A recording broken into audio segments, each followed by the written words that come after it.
I'm going to tell you 3 things to consider before you go through a cash out refinance, and it's coming up right now.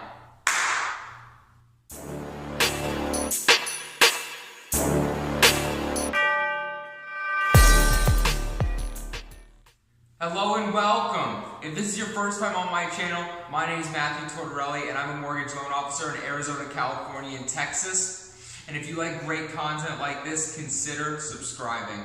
Now, let's get into it. So I'm sorry I missed an upload. Oh my gosh, it has been busy lately. And I wanted to do an episode on cash out refinances because I'm actually doing quite a few lately. And I wanted to give you guys just 3 things to consider before going through a cash out refinance. Let's start out just with number 1. First and foremost, everyone's favorite question, should I cash out or should I get a HELOC? Here's what you need to find out. Simple as this. You need to figure out your blended interest rate, okay? And a lot of times what people won't take into consideration is what their second is going to adjust to, because a lot of times they'll be, either they might get a teaser rate for a year or 2, and then it will adjust upwards, or a lot of times there will be seconds with 10-year interest onlys. Okay, and then it has a balloon payment at the end, so that calculation doesn't apply. So what do you do in that case? Well, it all depends on what you're going to do with your house. First off, if you're going to sell your house within that 10-year period, then going with a 10-year interest only with a low interest rate, that might be a good option for you, you know, as a HELOC. Now, if you're going to keep your home long term, I always say, you're almost always better with a cash out refinance. Now, obviously, talk to your mortgage professional. Give me a call. My information, it'll be down below. And we'll go over it and we'll find out what the best is for you.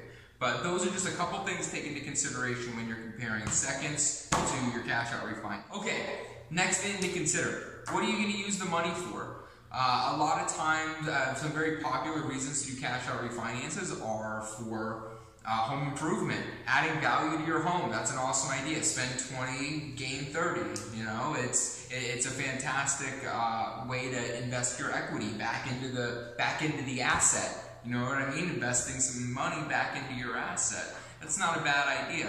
So, you know, what's your purpose for doing the cash out refinance? Figure out your why. You know what I mean? And then, third thing that you're going to want to make sure that you do is shop around for your interest rate. You know what I mean? Go to a couple of lenders. I believe that's about right.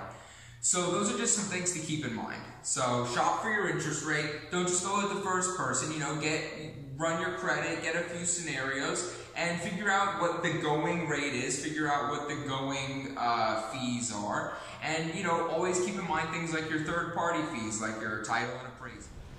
Thank you so much, everyone, for watching. Please make sure you smash that like button and leave a comment below. I will be there to continue the conversation. And if you like this content, please make sure to subscribe and follow me on social media. That's Instagram @TheMortgageDon and Facebook as Matthew Tortorelli, Loan Officer. Thank you again, and have a great one, everyone.